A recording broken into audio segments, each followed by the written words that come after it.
버몬트 북쪽 끝자락, 이름도 없는 숲길. 그곳은 사람보다 바람과 짐승이 더 많이 다니는 땅이었다.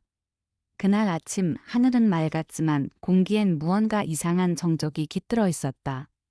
강윤서 34세, 한국계 미국인, 뉴햄프셔 환경보호청의 정예 레인저. 군 출신은 아니었지만 그녀의 시선과 걸음걸이에는 훈련된 감각이 녹아 있었다. 짙은 밤색 머리를 단정하게 묶고 몸에 꼭 맞는 짙은 초록색 야외복을 입은 그녀는 오늘도 혼자였다. 아니, 정확히는 혼자 같이였다. 윤서의 옆에는 진, 백색 진돗개. 경계심이 강하지만 낯선 기척엔 먼저 움직이지 않았다. 평소처럼 조용히 숲의 숨결을 읽던 순간 진이 갑자기 멈춰섰다. 왜? 윤서는 진의 시선을 따라 고개를 돌렸다. 텅 빈 나무 사이 빛이 스치던 방향. 아무것도 없었다. 하지만 진은 미동 없이 바라보고 있었다. 마치 무언가를 기억해낸 듯이. 곧이어 무전기에서 잡음이 섞인 목소리가 들려왔다.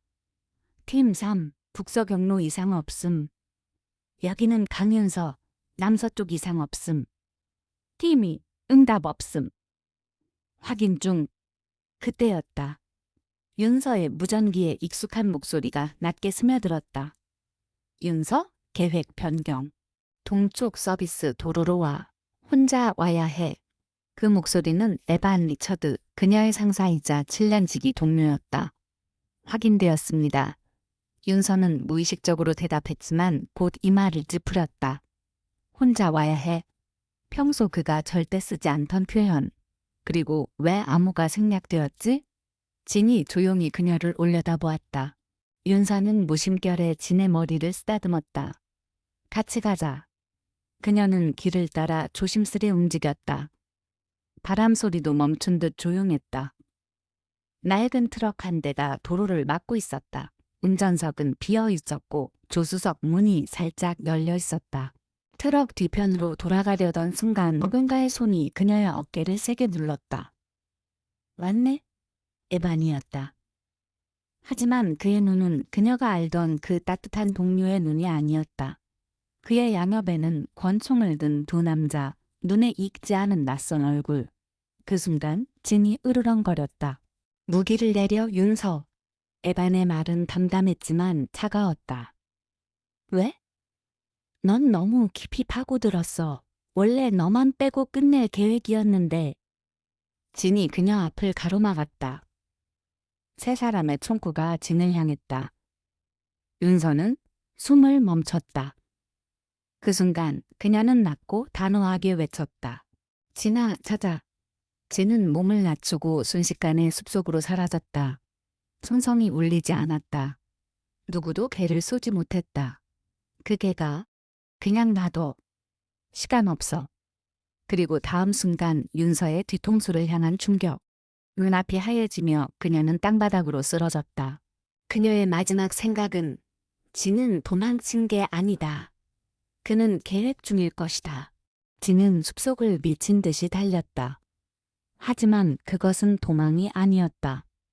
그는 정확히 알고 있었다. 그 음성, 그 명령 찾아. 그건 단순한 탐색 명령이 아니었다. 그것은 그들 둘 사이에서만 통하는 마지막 신호였다. 위기 상황에서 진이 임무를 바꾸는 유일한 순간. 그날 아침 윤서는 진의 붉은 목걸이에 작은 캡슐을 달았다. 오늘은 혹시 모르니까. 캡슐 안에는 작은 위치 추적기와 접는 종이 한 장. 그녀가 적은 단어는 단 3개. 나를 찾을 것. 진은 윤서의 채취가 사라진 방향을 정확히 기억하고 있었다. 그리고 지금 그는 그 냄새가 갑자기 끊긴 지점에서 멈췄다. 풀잎 위에 떨어진 무전기의 잔해, 그리고 그녀의 피가 살짝 스며든 나뭇잎. 진은 그 위에 코를 대고 천천히 숨을 들이켰다. 눈빛이 바뀌었다. 그는 주변을 원형으로 돌기 시작했다. 한 걸음씩 천천히 바닥에 대고 바람을 읽고 바닥에 눌린 흔적을 해석했다. 그리고 갑자기 진은 몸을 멈추고 땅을 파기 시작했다. 무작위가 아니었다. 그곳에는 작은 검정색 천조각이 묻혀 있었다. 그녀의 야전복 조각. 그리고 그 안에는 쌍방향 녹음기. 윤서는 자신이 사라지기 전 누군가를 의심하고 있었다. 그녀는 미리 작은 단서를 남긴 것이다. 진은 조각을 물고 다시 달렸다. 하지만 방향은 숲이 아니었다. 그는 트럭이 떠난 흙길의 바퀴 자국을 따라 마을 반대편 외딴 창고 쪽으로 향하고 있었다. 한편 에바는 윤서를 어두운 지하 창고에 묶어두었다. 그녀는 아직 완전히 의식을 회복하지 못한 상태였다. 머리에선 피가 흐르고 있었고 손목은 거칠게 묶여 있었다. 왜 나야? 그녀는 낮게 물었다. 넌 너무 바보같이 정직하니까. 그리고 진이 널 너무 따르잖아. 그게 하나만 없으면 너는 아무것도 못해. 그녀는 피식 웃었다. 그게가 나보다 훨씬 낫지. 에바는 돌아서며 말했다. 잘 있어. 곧 모두 끝날 테니까. 그 순간 지하 창고 2층 철문 하나가 쿵 하고 열렸다가 닫혔다. 에반이 멈춰섰다. 누구지? 경비는 없는데. 그리고 아래층 윤서도 눈을 떴다. 그녀의 귓가에 아주 익숙한 발소리가 들려왔다. 빠르지도 느리지도 않은 규칙적인 걸음, 낮게 깔린 숨죽인 숨소리. 그녀는 속삭였다. 진?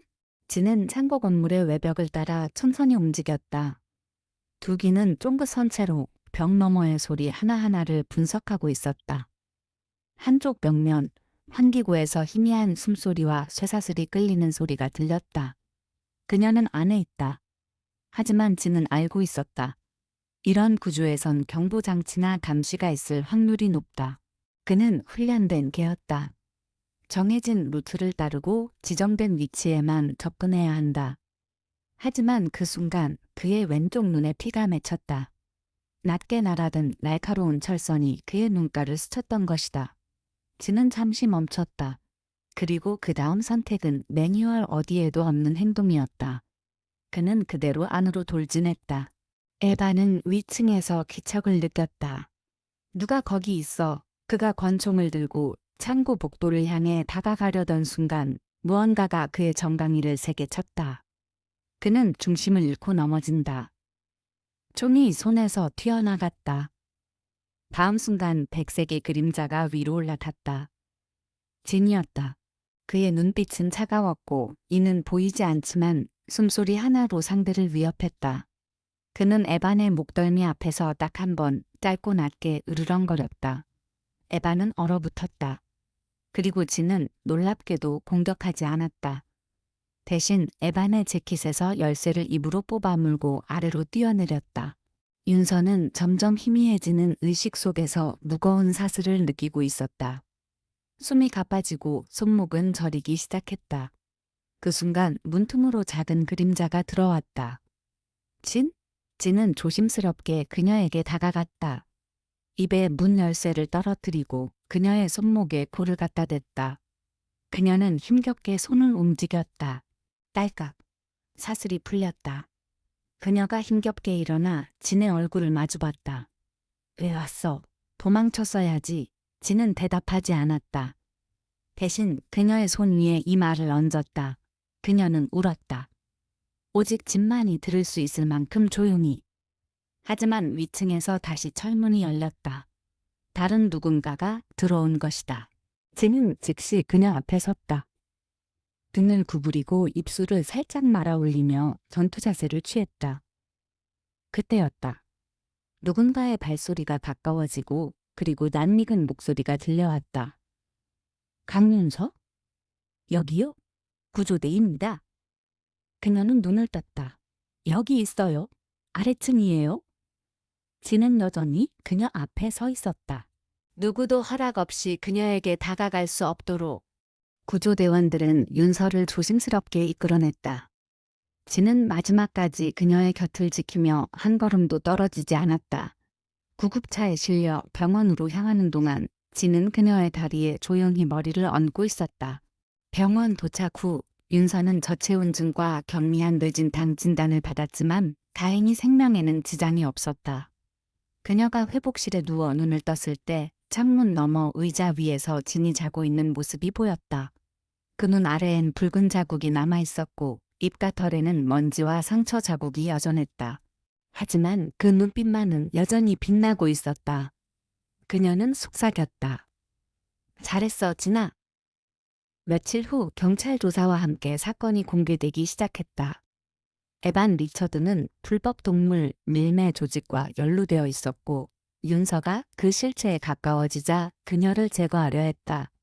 하지만 한 가지 이상한 점이 있었다. 에반의 진술에서 반복적으로 등장하는 말. 나는 그녀를 죽이지 않았다. 지시를 받았을 뿐이다. 그리고 그가 마지막으로 남긴 말은 그놈이 다 알고 있었다. 윤서는 조사관에게 한 가지 요청을 했다. 진이 입에 물고 온 녹음기 조각을 다시 분석해달라고. 복구가 끝난 파일 속 윤서는 자신의 목소리 외에 또 하나의 음성을 들었다. 너무 깊이 들어왔어. 네가 알면 곤란한 사람 많아. 에반, 내 임무는 단순해. 그냥 사라지게 해. 그 목소리는 시청 동물관리국 부국장, 즉 그녀가 직접 보고하던 상급자였다. 윤서는 얼어붙었다. 그동안 자신이 믿고 따르던 그 인물이 이 모든 것의 배후였다는 사실. 그날 밤 그녀는 병실 창밖을 오래 바라보았다. 진은 그녀 옆바닥에 조용히 누워 있었다. 그녀는 말없이 진의 얼굴을 바라봤다. 너 아니었으면 난 이미 없었을 거야. 진은 조용히 일어나 창가로 다가갔다. 그는 코를 창틀에 대고 무언가를 계속해서 바라보고 있었다. 뭐 봐?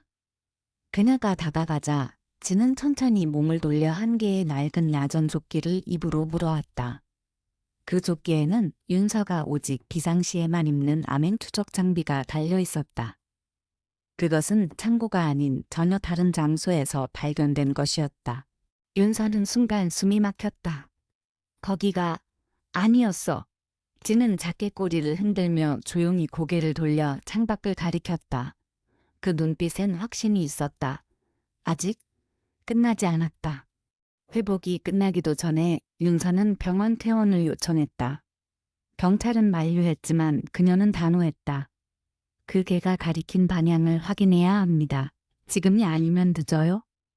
진은 병원 밖에서 기다리고 있었다. 하얀 털은 바람에 흩날렸고 왼쪽 눈 밑 상처는 아직 아물지 않았다. 그녀가 다가가자 진은 짧게 한 번 짚고는 곧장 앞장섰다. 그들은 숲 반대편, 지도에도 표시되지 않은 옛 산장터로 향했다. 몇 년 전 불에 타버린 뒤 버려진 그곳은 이제 잡초와 바위만이 남아 있었다. 하지만 진은 정확히 기억하고 있었다. 그날 트럭이 잠깐 멈췄던 곳, 냄새가 사라졌다가 다시 이어졌던 이상한 지점. 진은 거친 숨을 내쉬며 무너진 기둥 옆을 파기 시작했다. 윤서는 그런 진을 조심스럽게 따라가 무릎을 꿇었다. 잠시 후 진이 한 걸음 물러섰다. 그곳에는 썩은 헝겊으로 감싸진 작은 검은 상자가 묻혀 있었다. 윤서는 장갑을 끼고 조심스럽게 꺼냈다. 뚜껑을 열자 안에는 동물기표, 수면제 병, 그리고 메모리 카드. 그녀의 손이 떨렸다. 이건 증거야. 경찰은 곧바로 분석에 들어갔다. 기표는 유럽산 불법 거래 추종용 칩으로 연방기관에서도 찾고 있던 것이었다. 수면제 병에는 희미하게 남은 DNA. 그리고 메모리 카드에는 동물 밀거래 현장의 영상, 에반이 리더가 아니라 단지 전달자에 불과했다는 증거. 그리고 윤서의 상관이 익숙한 어조로 거래를 중개하는 장면까지. 이 모든 것을 진이 찾아낸 것이다. 며칠 뒤 윤서는 진과 함께 경찰청을 찾았다. 기자들이 플래시를 터뜨리는 가운데 그녀는 짧게 말했다. 진실은 걔가 찾았습니다. 그리고 진은 수많은 사람 앞에서도 위축되지 않고 그녀 옆에 당당히 섰다. 그의 눈빛은 여전히 흔들림 없었다. 그날 밤 윤서는 조용한 카페에서 경찰 친구 한 명과 마주 앉았다. 친구는 물었다. 너 진짜 혼자 힘으로 이긴 거야? 그녀는 조용히 웃었다. 혼자 아니었어. 그는 말 대신 눈으로 말하고 손 대신 발로 움직이고 그리고 진심으로 날 기억했어. 아무도 기억 못해도 진도는 기억하니까. 진은 그녀의 발 아래 조용히 누워 있었다.